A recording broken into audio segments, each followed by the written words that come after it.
Everyone in Birmingham is haunted by something. I would know after living here for 30-something years. For years now, I've wondered if I should just leave this place for good and start a new life somewhere else, or if I should just try to put my life back together here. It seems so much easier to start a new life where no one else knows you, but I never wanted to leave my parents behind. As they grew older and older, I found myself more and more reluctant to leave, but now that doesn't matter. They're dead. They didn't die from health complications. In fact, they were in great shape for people in their 60s. They were driving cross-country when they got into a terrible accident. The worst part was going to the morgue and seeing their cold, lifeless bodies. I fell apart right then and there. That night I didn't eat or sleep. 2 weeks later I held a small funeral. I was the only one there. As the only living relative, it was my responsibility to clean up my parents' house and prepare it for the market. I knew this wouldn't be an easy task. As I pulled up to the driveway, the house stood before me, a poor copy of what it used to be. What once was a lush, well-kept lawn was now overgrown with dry, yellowed grass. The house and garage across from it were thankfully made of brick. Who knows what shape they would be in if they weren't. Brush was piled into the old rusty dog cage across from the garage. As I walked up the path, childhood memories flashed through my mind. Dad tossing the ball to me when I was 10. Mom helping me walk the dog around the house when I was 12. The memories quickly faded and reality sunk in. I'd never be able to make new memories with them. My knees buckled from beneath me and I fell to the ground. I let out a loud sob. My parents were gone forever and nothing I did would ever change that. Wiping the tears from my face, I tried to follow the breathing exercises my new therapist taught me.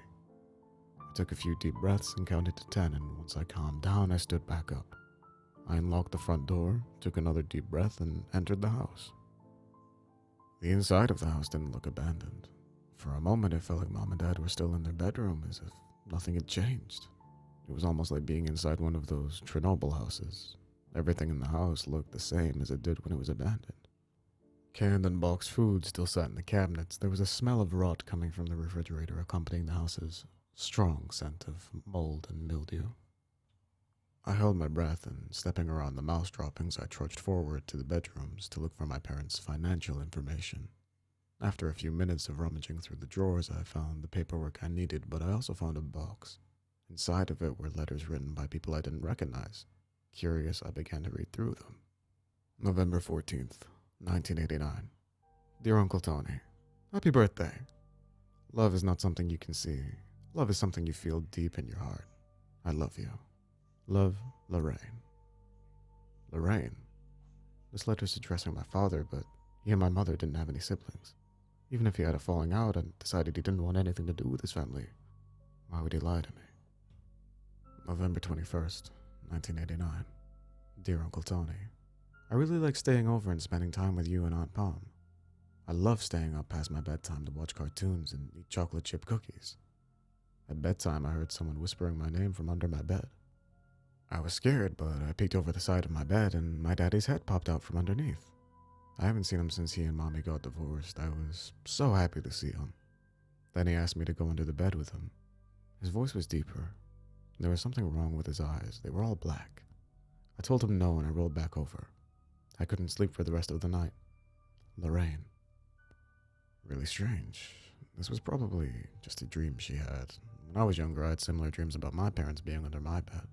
It probably felt so real to her that she believed it happened. November 28th, 1989. Dear Uncle Tony, I had lots of fun building snow forts with you and Aunt Pom last weekend. I had more fun when I caught both of you by surprise and nailed you with snowballs. It was fun until bedtime when the thing that looked like my daddy called my name again.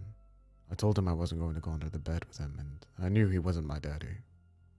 The thing got really mad at me. It grabbed my foot that was hanging off the edge of the bed and scratched it. I wanted to run away, but I was afraid that whatever was under my bed would come out from underneath it and get me. Lorraine. December 4th, 1989. To Tony, I'm always happy to let Lorraine spend the weekend over at your house. Your family, after all, and I want her to know her uncle and aunt. You and Pam have really been there for Lorraine and I ever since Rick abandoned us a few years ago. But Lorraine came home on Sunday with a scratch on her foot. Please keep a better eye on her while she's playing. Susan. Man, it must have been hard for her to take care of a child all by herself. It's a good thing Mom and Dad were there to help her. I had a friend who was raised by a single mother. Life was hard for them. December 8th, 1989. Dear Uncle Tony, I'm really looking forward to spending Christmas with you. Thank you for buying me a Barbie. I love her so much. I was having fun until the monster under my bed started talking to me again. He promised not to hurt me again. He told me if I went under the bed with him, I could have all the cookies I wanted. He even held one out for me to take from him. I know it was dumb, but I was hungry and I reached for it, but when I did, he grabbed my wrist. I was able to pull back, but he scratched me again, and it really hurts this time. Lorraine. December 18th, 1989. Dear Pam, for whatever reason, Tony hasn't bothered to listen to me. I'm looking forward to having Christmas with you, but Lorraine got a big scratch on her wrist. How is she getting hurt so much? Susan. January 1st, 1990.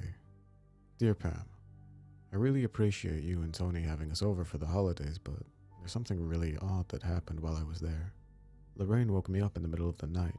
She was crying and telling me that someone was under her bed. I walked into the room she was staying in and there was nothing there. She had fresh scratches on her. What's going on? Clearly I've not been listened to. I don't think I can allow her over at your house if you continue to ignore my requests. I'll allow you both one more chance. I do not want to have to do this, but if you force my hand, I will do what I feel is best. Susan. January 4th, 1990. Dear Uncle Tony, I really enjoy seeing you and Aunt Pam, but I don't know if I want to come over anymore. I appreciate you letting me sleep in your bed last time, but I'm not safe even with you and Aunt Pam. I could hear the monster calling my name from the bedroom. Lorraine. January 7th, 1990. Dear Tony and Pam, I cannot allow Lorraine at your house. When she got home from the last visit, she said she never wanted to go back and wouldn't stop crying. I don't know what happened, but she is not going to your home anymore. I'm furious that my rules were not obeyed. How dare you undermine me? I think you know how Lorraine got hurt too, but I'm starting to think it wasn't just an accident due to your negligence. Susan. February 1st, 1990. Dear Tony and Pam, how dare you try to play the victim? You want me to reconsider? No way. If you guys didn't hurt Lorraine, then how come you can't at the very least admit that you both are negligent caretakers? How dare you throw in my face all the things you did for Lorraine financially, emotionally or otherwise? Don't try to spin a sob story. Lorraine is the daughter I'll never have. Cry me a river.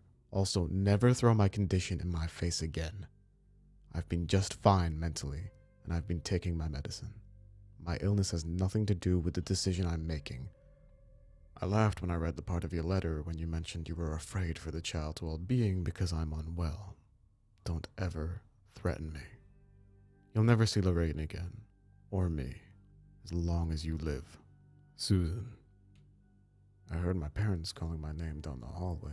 I followed it to the bedroom. The door cracked loudly as it opened. Max? The voices called again. As I entered the room, the door slammed shut behind me. It was probably the wind. Cold, stale air nipped in my face. The bedroom looked like it hadn't been touched in over 30 years.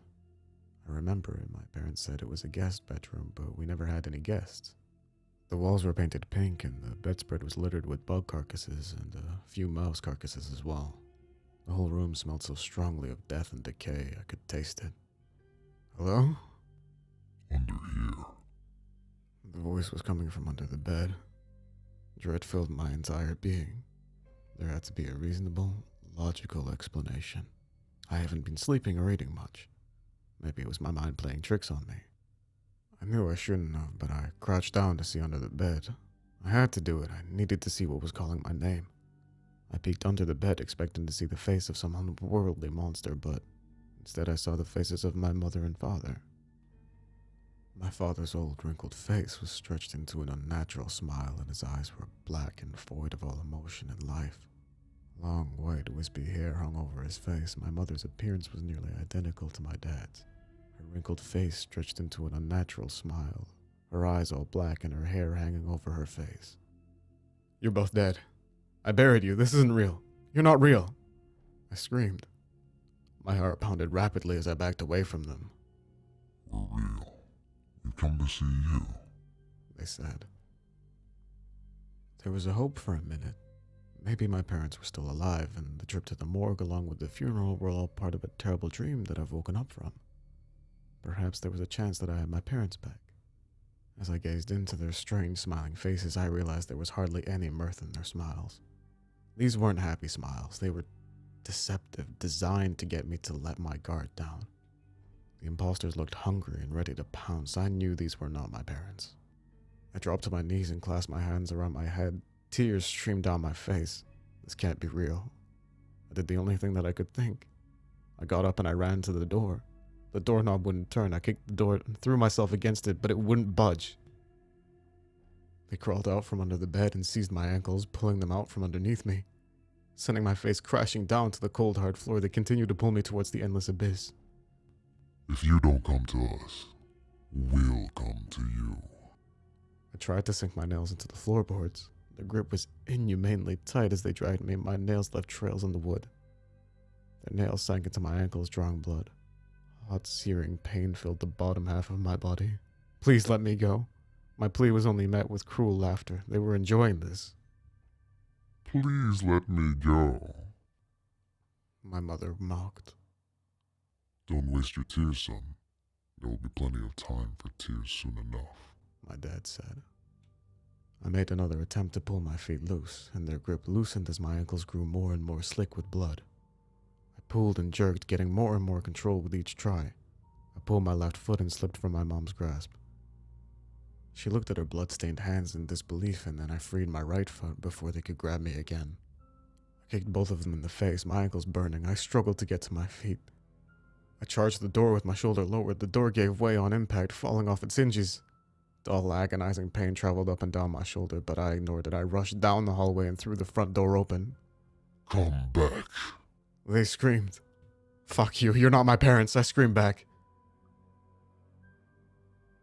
Before I slammed the door shut, a horrible growl filled the house. The house shook as if there was an earthquake. I slammed the door shut and sprinted to my car. I sped off, gunning it down the street with no care for the speed limit. I don't know what that thing under the bed was, and sadly, I'll never know what happened to my cousin Lorraine or my Aunt Susan. I haven't been to my parents' house since, and I refuse to go back there alone. The thing that bothers me the most is that the next owner doesn't know what they're in for. I could have the house demolished, but my gut tells me, house or no house, that thing will be there no matter what.